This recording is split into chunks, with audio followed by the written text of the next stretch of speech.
और वहीं आपको याद होगा जब प्रधानमंत्री नरेंद्र मोदी ने प्रभु श्री राम की नगरी अयोध्या में भूमि पूजन का जब कार्यक्रम किया था, उस वक्त आरएसएस प्रमुख मोहन भागवत भी वहां पर मौजूद थे। और उन्हीं मोहन भागवत की मौजूदगी पर सज्जन सिंह वर्मा ने सवाल उठाए। सज्जन सिंह वर्मा पूछ रहे हैं कि आखिर आरएसएस प्रमुख मोहन भागवत वहां किस हैसियत से मौजूद थे कार्यक्रम में। राम मंदिर का शिलान्यास सनातन धर्म प्रमुख शंकराचार्य करते तो ज्यादा ठीक रहता। राम मंदिर के निर्माण में प्रधानमंत्री मोदी की क्या भूमिका रही है? सुप्रीम कोर्ट ने आदेश दिया, आडवाणी और जोशी ने राम मंदिर आंदोलन चलाया, लेकिन बीजेपी ने इन बड़े नेताओं को भुला दिया। ये बड़ा तंज कसते हुए एक तरह से बीजेपी पर पलटवार किया है, तंज कसा है सज्जन सिंह वर्मा ने।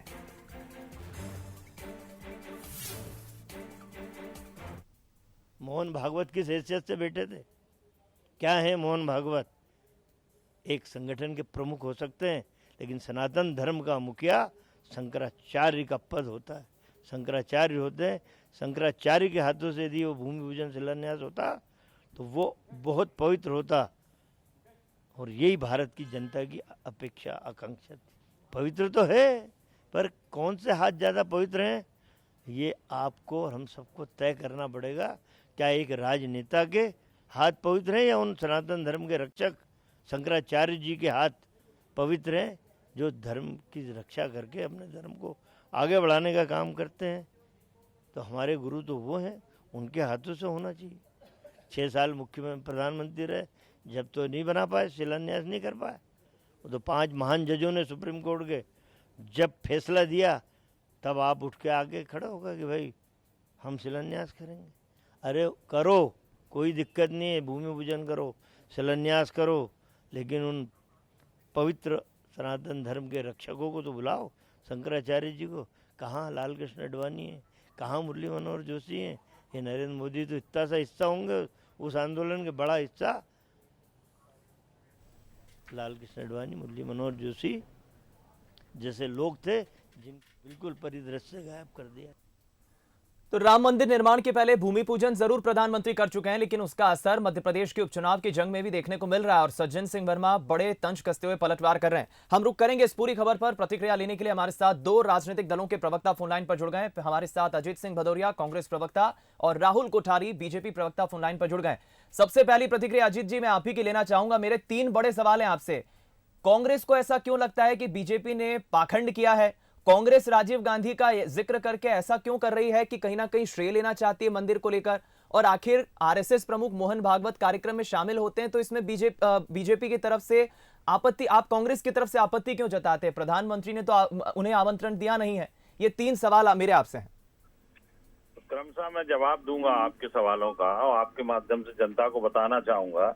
जहाँ तक बात है राजीव गांधी जी के राम मंदिर योगदान में, तो राजीव जी ने जो कांग्रेस पार्टी ने राम मंदिर जी का जो योगदान दिया है, वो भारतीय जनता पार्टी के सांसद सुब्रमण्यम स्वामी ने आपके माध्यम से पूरे देश को बताया कि क्यों दिया है, कैसे दिया, किन किन लोगों का योगदान रहा इस पूरे राम मंदिर में। उन्होंने ही डिनाई किया है कि वर्तमान में जो नरेंद्र मोदी है वो उनका कोई योगदान नहीं है। तो हम ये मान लें कि राम मंदिर का निर्माण का श्रेय तो कांग्रेस को ही जाता है?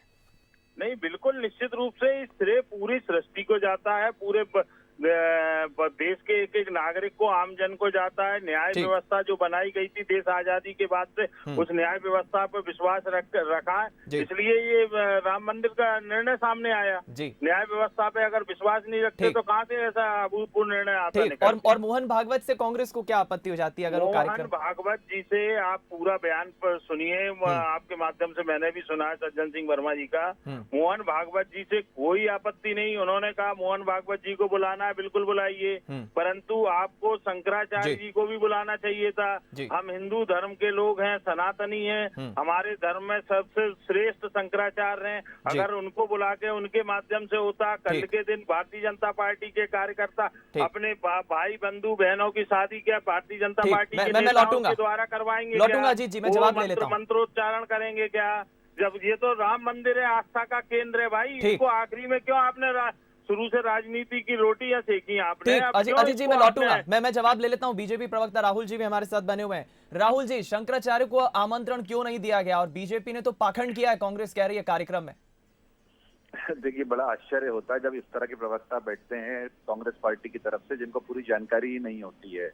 शंकराचार्य जी को निमंत्रण नहीं गया, ये बात उन्होंने अभी तक कहीं नहीं बोली है। शंकराचार्य जी को पूरी तरीके से आमंत्रित किया गया था, लेकिन जिस तरीके से कांग्रेस पार्टी के लोगों ने उनकी गोद में बैठकर मुहूर्त का माहौल बनाने की कोशिश की थी, उसको देखते हुए एक प्रयास हुआ था कि लगातार इस मुद्दे को सुलझाया जाए। लेकिन दिग्विजय सिंह जी, जो उनके परम शिष्य हैं, उन्होंने जिस तरीके से पूरे देश में एक माहौल खड़ा किया, लगातार मुहूर्त को लेकर बातचीत उठाई, और उसके बाद भगवान राम को लेके जिस तरह से कांग्रेस पार्टी की पृष्ठभूमि रही है प्रश्न लगाने की, उसको देखते हुए एक स्वयं व्यक्ति को निर्णय करना पड़ता है कि उसको किस रोल में कहां रहना है।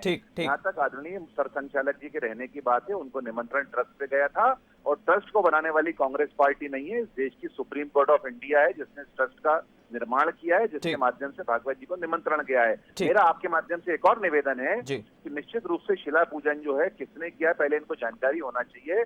सबसे पहले जो एक दलित ट्रस्टी द्वारा भूमि पूजन कराया गया, ये बात कांग्रेस पार्टी को पच नहीं पा रही है, इनकी अगली जाति के लोगों को पच नहीं पा रही है, इसलिए इस बात को बार बार इशू बनाया जा रहा है। और मध्य प्रदेश के अंदर जिस तरह से बासमती चावल के मामले में कल कांग्रेस की पूरी लेकिन राहुल जी, कांग्रेस जिस तरह से शिलाएं भेज रही है, नए नए मुद्दे लेकर आ रही है जी, कांग्रेस जिस तरह से शिलाएं भेज रही है, तो क्या मध्य प्रदेश में उपचुनाव की जंग का एक बड़ा मसला बनेगा?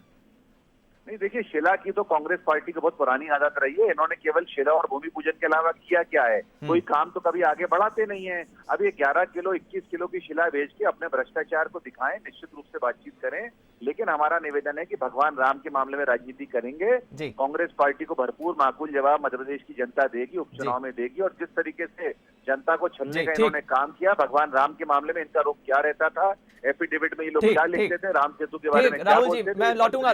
भदौरिया जी क्या कहेंगे आप?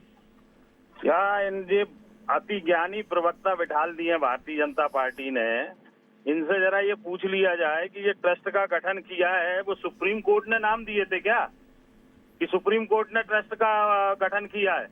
आप कह रहे हैं सुप्रीम कोर्ट का ने ट्रस्ट का दिया, जब शंकराचार्य जी स्वयं, फिर कोई से शंकराचार्य जी क्यों नहीं आए, क्यों नहीं गए? एक व्यक्ति विशेष राजनेता, मेरी पहले पूरी प्लीज मेरी बात होने दीजिए, मेरी बात होने दीजिए।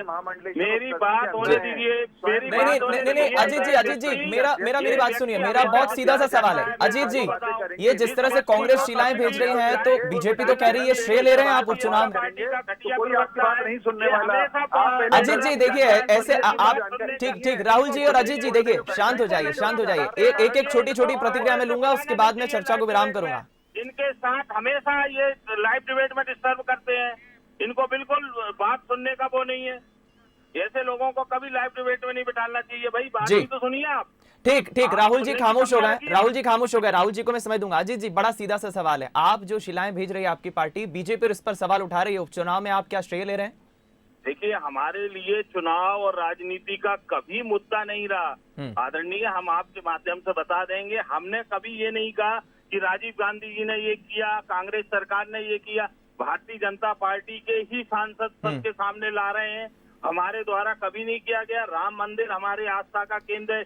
अरे अजीत जी, लेकिन आपके पार्टी के देखिए ना, पीसीसी चीफ कमलनाथ, सज्जन सिंह तो यही कह रहे हैं, ताले हमने खुलवाए, राजीव गांधी को श्रेय दे रहे हैं।